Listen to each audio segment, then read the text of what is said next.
Hello everybody and welcome to Nathan on Shuffle and to my new episode of New Music Weekly. This is the show where I give you guys the top 5 prog news headlines for the week, introduce you guys to some new prog singles, and give you updates on the channel and what's going on here at Nathan on Shuffle.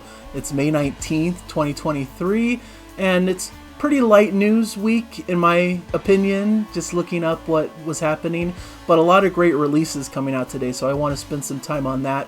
But before we get into that, I wanted to thank everybody for all your support of the channel. I just reached 3,000 subscribers, which was a really cool goal to hit, so really thankful for all of you guys for subscribing and for supporting the channel. All of the likes and comments are all very helpful, and I just am really grateful and wanted to express that in this opening segment. So thank you guys.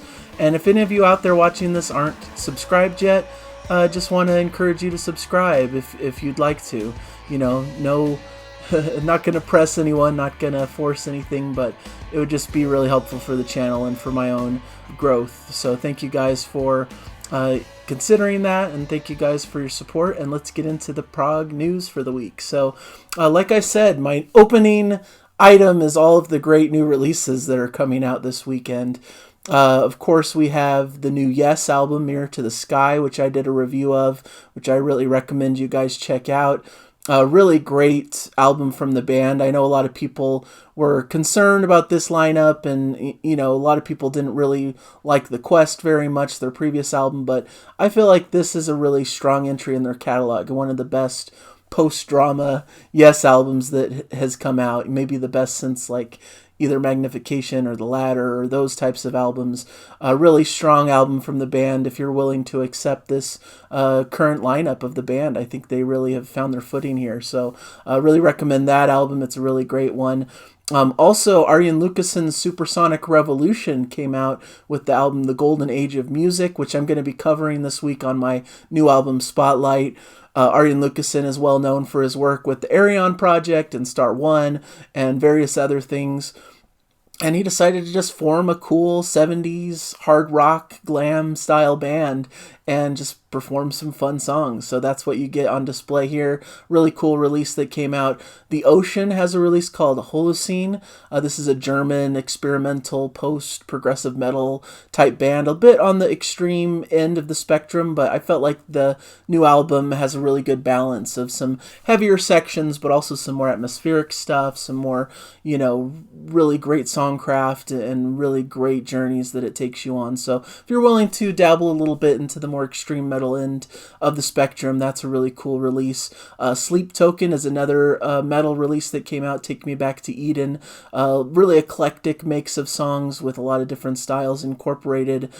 People talk about how there's tech metal alongside R&B, post-rock, and pop, often all in the same song. So something really eclectic and interesting to check out.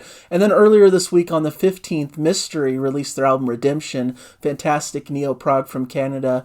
I love this album dearly. It'll definitely be featured on the channel at some point, but I want to spend a little bit more time with it to get my review down because it's a really special album, and I can tell that it's going to be one of my favorites for the year. So probably in a couple weeks you'll see a review pop up for that one. Really great album that I recommend checking out for all fans of the same kind of music that I am. So now into some quick hit news items. Getting into item number 2, Rick Wakeman announces return of the Caped Crusader live dates for 2024. Rick Wakeman, who actually celebrated a birthday this week, I believe. He's of course the big keyboardist in Yes, of, you know, their classic lineup back in the day, not in the current lineup, but he's doing a lot of great solo work. He came out with a solo album earlier this year, and this should be a lot of fun. The traveling show features Yes and A Journey to the Center of the Earth set, and it seems like he's taking this in some future UK dates moving into 2024 in February, so you can go check out those dates. He just had a celebrated sold-out appearance at London's Palladium in this past February, so there's reason to expect that this should be a good run of shows for Rick Wakeman, so that should be fun. He's backed by the English rock ensemble band. He has Dave Colquhoun On guitar and backing vocals, Adam Faulkner. On drums, Lee Pomeroy. Bass and backing vocals, Haley Sanderson on vocals, and Adam Wakeman. Keyboards, guitars, and backing vocals. So really cool lineup that performed at that Palladium show, and cool to see some future dates pop up. These should be on sale today, in fact. So just wanted to mention that. Item number 3, King Gizzard and the Lizard Wizard. They're coming out with a new album with a really lengthy title. This is called PetroDragonic Apocalypse, or Dawn of Eternal Night and Annihilation of Planet Earth and the Beginning of Merciless Damnation. So this should come out on their own label June 16th, so right around the corner.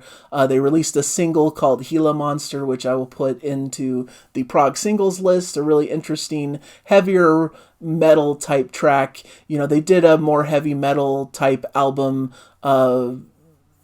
not too long ago, I think in 2019, called Infest the Rat's Nest. So they're a very eclectic group, obviously. They do psychedelic rock and jam band type stuff, but infuse a lot of progressive elements. But they're willing to experiment, and they dabble in all different kinds of genres. And it seems like this one is going into the more heavier, more metal style direction, if the opening single is any indication, and the title and the vibe. So that should be a cool one to check out if you're a big fan of King Gizzard. Band I'm continually trying to get into. They released a ton of albums. They released like 5 or 6 albums last year alone. So they're a lot to keep up with, but you know, there's some really cool gems in their material if you seek it out. So some really cool stuff. I also saw for item number 4, more Tubular Bells tour dates have been announced. Mike Oldfield's groundbreaking 1973 debut album has been celebrating, I believe, a 50th anniversary. So there's been some touring along those lines, some live shows. The live shows are an extension of the orchestral shows that took place last year, featuring conductor Robin Smith, who's been a long-term collaborator with Oldfield, worked on the 1992 performance of Tubular Bells 2 at Edinburgh Castle, and also the London Olympic opening ceremony in 2012. The show was premiered at the Royal Festival Hall in August 2021 to great acclaim.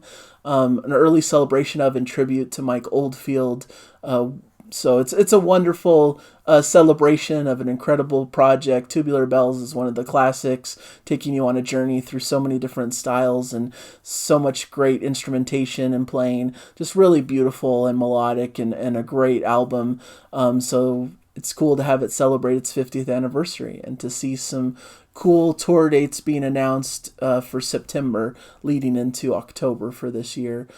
Should be a fun experience if you're wanting to see that 50th anniversary celebration of Tubular Bells. So should be cool. And then item number 5, just a quick update. I talked a little bit about Voyager, who are a prog metal band from Australia, who were part of the Eurovision Song Contest that takes place. Of course, us in the U.S. aren't really a part of that, so it's nothing I'm very familiar with, but a lot of people were excited about it on social media and such. And it seems like they placed 9th out of a tight field of 26 acts in the grand final. So they performed a really great version of their track that they submitted. Really a great band, and cool to see them place where they did. You know, of course, wanting to see them place a bit higher in the ranking than 9th, but I think that's still really solid for a really cool prog metal act. And they have a new album coming out not too far off in the distance. So they're really on a hot streak, and I want to make sure to mention them and how everything went for them. So really cool stuff, really cool band. So in our prog singles list, I have a track from Arjen Anthony Lucassen's Supersonic Revolution. This is called They Took Us by Storm, that just released a new official video, a really cool indication of the sound of the album. Like I said, I'll be talking about it in an upcoming review, so you can check that out when it releases. Item 2 on the prog singles list is that King Gizzard and the Lizard Wizard song, Gila Monster, just to get a feel for their upcoming album, which is, like I said, a bit more in a heavier metal type direction. Item 3 on the prog singles list, God Sticks, and their track, If I Don't Take It All. Really a cool track, really rockin', really fun opening track from their upcoming record. I believe it's called This Is What a Winner Looks Like, that can be pre-ordered now. So that's a really cool, solid track to really check out. We've also got Einar Solberg featuring Ben Levin and the track Home, a very pop, art rock kind of inspired choice with some prog touchstones, a really cool track, one of my favorites from the upcoming solo album 16 by Einar Solberg, which I hope also to cover soon on the channel too.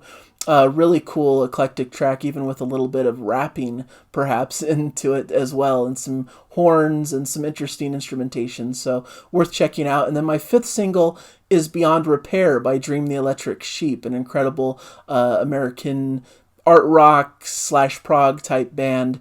That's from their upcoming album American Mystic, releasing on July 14th. So that should be a really cool record to check out as well. A really great single, and I've been really enjoying it. So that's what I've got for you guys today. Some really interesting songs there, some interesting news, some great new releases today. So definitely worthy of talking about some of these interesting and cool notes and things going on.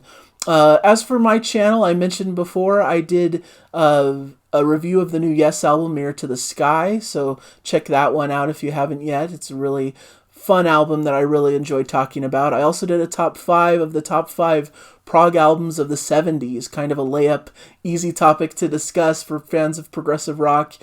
Please go there. It's been an incredible response, and seeing all the comments and everybody's lists, and everyone has an incredible list, and I'm just so grateful for everyone's comments and everyone participating in that discussion. So the last Jana Reacts that we did, or Prog Song Sunday, we reacted to The Hunter by Beardfish, which is a really great song, great new progressive track, new in the sense that it's come out in the past, 15 years or something. But it's a really cool track that didn't get as much love and attention as I'd hoped, but the people who saw it really seem to enjoy the track. So check that out if you haven't yet. It's a really cool one. This upcoming week should be a fun one. We've got the return of Classic Albums 101, where we're covering some Leonard Skinner, so that should be a blast. I'm going to be doing a review, like I said, of Arjen Lucassen's Supersonic Revolution record, which I think is going to be a lot of fun to talk about. And then a top 5 about one and done prog albums by prog bands that only did one album. And so it's been a difficult topic, and it's probably going to be a bit obscure choices, but I think it's going to be an interesting discussion and some cool comments, I imagine, of people who will school me on some of the classic one-shot albums of prog. So thank you guys for joining me. I'm really grateful, as always, for all of the support and attention, and thank you guys. And I just am grateful to be able to do this, and I have so much fun with it. So thank you guys, and I hope to catch you guys in a future episode. And as always, enjoy the music. Bye, everybody.